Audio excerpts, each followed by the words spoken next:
I realized I had crossed a boundary the moment Nathan's hand brushed against mine in the quiet of the conference room. It was unintentional, or at least that's what I kept telling myself. But the way his gaze lingered on me just a second too long felt like he was silently confessing something neither of us dared to say out loud.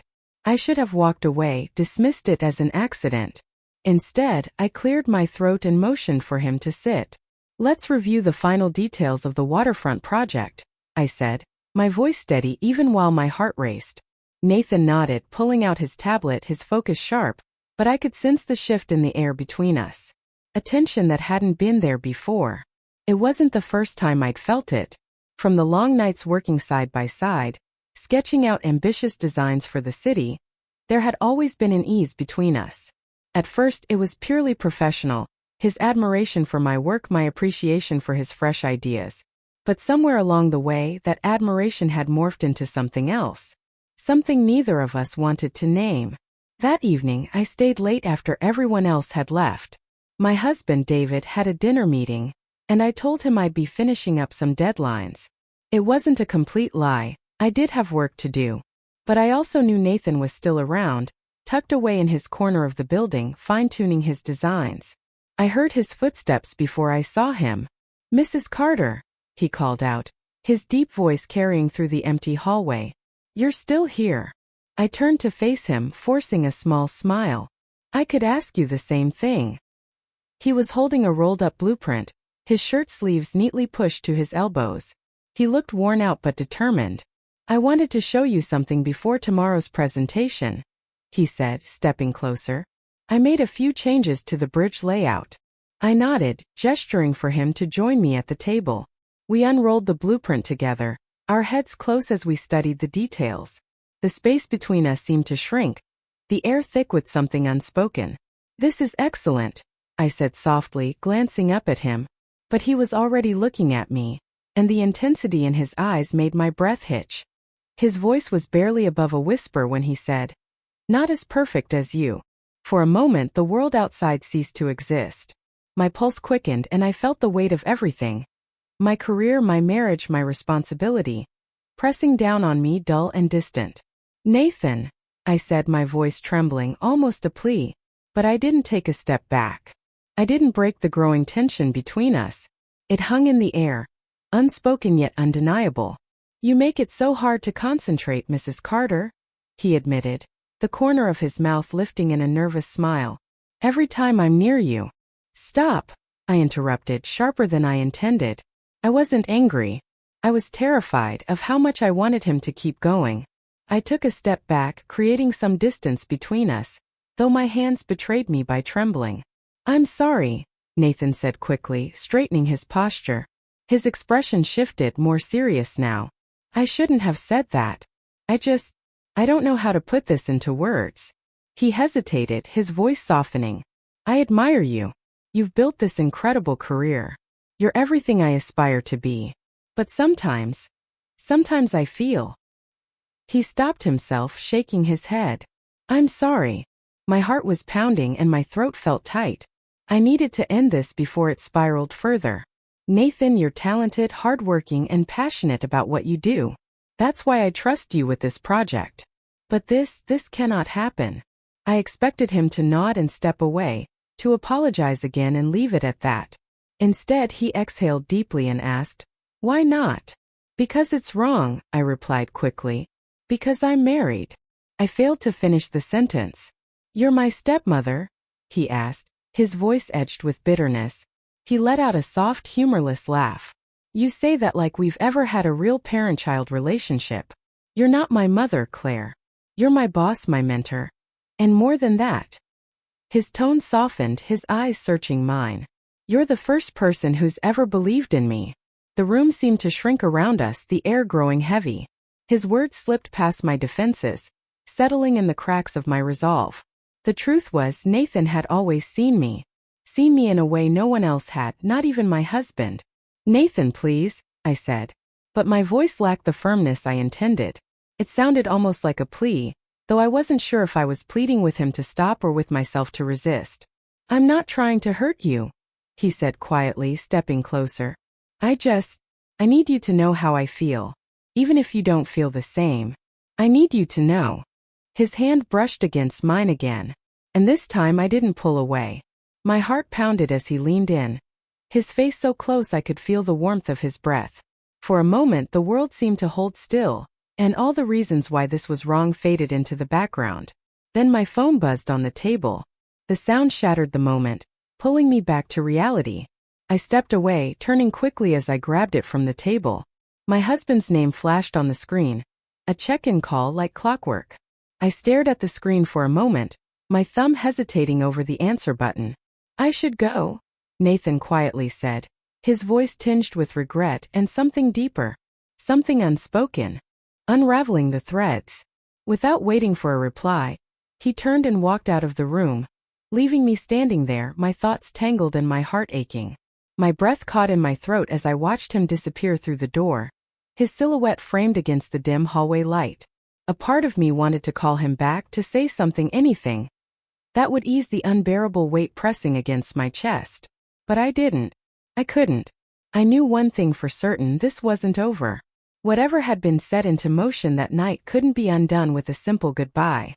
No matter how much I wished otherwise, we had crossed a line that neither of us could ignore, and no amount of distance or restraint would erase the undeniable tension between us. The days that followed. The following days were a blur of meetings, deadlines, and carefully crafted avoidance. I buried myself in work, throwing every ounce of my energy into spreadsheets, reports, and design plans. Anything to keep my mind occupied. I avoided Nathan whenever I could, careful not to linger in spaces where our paths might cross. During meetings, I forced myself to maintain a professional distance. My voice remained even, my expressions composed, my focus locked onto blueprints and presentation slides. But no matter how hard I tried to suppress it, the awareness of him lingered. Every time I glanced up and saw him across the room, his brow furrowed in concentration, his fingers skillfully sketching out concepts with the ease of someone born for this profession, an unsettling jolt shot through me. I hated how much he affected me. I hated how the memory of that night replayed in my mind like an unfinished melody, one that refused to fade into silence. The gala. Then came the gala. An event my husband David had meticulously planned for months, a night meant to celebrate the grand success of the waterfront project. As the lead planner, I had played a crucial role in making the project a reality, and tonight, I was expected to stand proudly beside him, accepting praise from donors, dignitaries, and the city's elite. I had dressed carefully for the evening, choosing an elegant navy gown that exuded grace and confidence. My hair was styled to perfection, my makeup subtle but striking. I had done everything to ensure I looked the part of the devoted wife and accomplished professional. Nathan was there, of course. I spotted him almost immediately, standing amidst a group of architects, his tall frame dressed in a tailored black suit that accentuated the sharp lines of his jaw and the quiet confidence he carried. He looked every bit the ambitious, talented young man I had admired from the start. And when our eyes met across the crowded room, I felt it again, that unmistakable spark, the silent pull that neither of us wanted but couldn't seem to resist. I forced myself to look away, shifting my attention back to David, who was in the middle of an animated conversation with a group of investors. His face was alight with pride, his laughter rich and genuine. This night meant the world to him, a culmination of years of hard work, and I needed to be present to support him, to play the role I had committed myself to. But no matter how hard I tried to ground myself in the moment, my thoughts kept drifting back to Nathan, the conversation that shouldn't have happened. By the end of the evening, the crowded ballroom had begun to feel suffocating. The weight of the night, the endless conversations, the pretense of composure. I needed air. Slipping away from the main hall, I stepped outside onto the balcony, breathing in the crisp night air. The city skyline stretched out before me, lights shimmering like distant stars against the inky darkness. I placed my hands on the cool metal railing, my fingers curling around it as I tried to steady myself. "You looked like you needed some air." The voice came from behind me, soft, familiar, and impossible to ignore. I didn't turn around. "You shouldn't be here," I murmured, my voice barely above a whisper. "And yet here I am," Nathan responded, stepping closer. I could feel his presence just behind me, the warmth of him despite the chill of the evening. "I've tried to stay away," he admitted, his voice quiet but raw with honesty. But I can't. You know I can't. I closed my eyes, gripping the railing tighter, willing myself to be stronger, to resist the dangerous pull between us. Nathan, this has to stop, I said, my voice trembling. It's not just about me. It's about my marriage, my reputation, and your future. He moved to stand beside me then, his shoulder almost touching mine. I don't care about any of that, he said firmly. I care about you. His words sliced through me like a blade, sharp and undeniable. For so long I had been everything to everyone, a wife, a professional, a symbol of success. But in this moment, standing beside Nathan, I wasn't any of those things. I was just a woman, seen and understood in a way I hadn't felt in years. And I wanted to hold on to that feeling, however fleeting it was. But deep down I knew the truth. This wasn't sustainable. It wasn't fair. It wasn't right. And it wouldn't end well. I turned to face him, my heart heavy but resolute.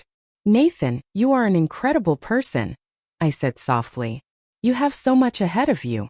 I don't want to be the reason you lose focus or throw any of it away. Whatever this is, it has to stop. His expression faltered, a flicker of pain flashing across his features, but after a moment, he nodded slowly. I understand, he said quietly. I hope you do, I whispered, my voice barely steady. Because if we keep going down this path, we'll destroy everything we've worked so hard to build. A heavy silence settled between us. For a moment it felt like the world had stopped, as if this were the moment of decision, the point where everything could either unravel or be salvaged. And then with a deep breath I turned and walked away. I would protect the life I had built. I would not let my emotions unravel everything I had worked so hard to achieve. Reflections for women. As women, we often juggle countless roles: partners, mothers, professionals, leaders.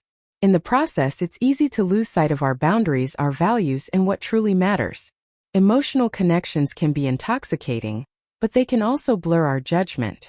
It's essential to take a step back, reflect, and think carefully about the long-term consequences of our actions. Protect your integrity. Cherish your commitments. The choices you make today will shape your future.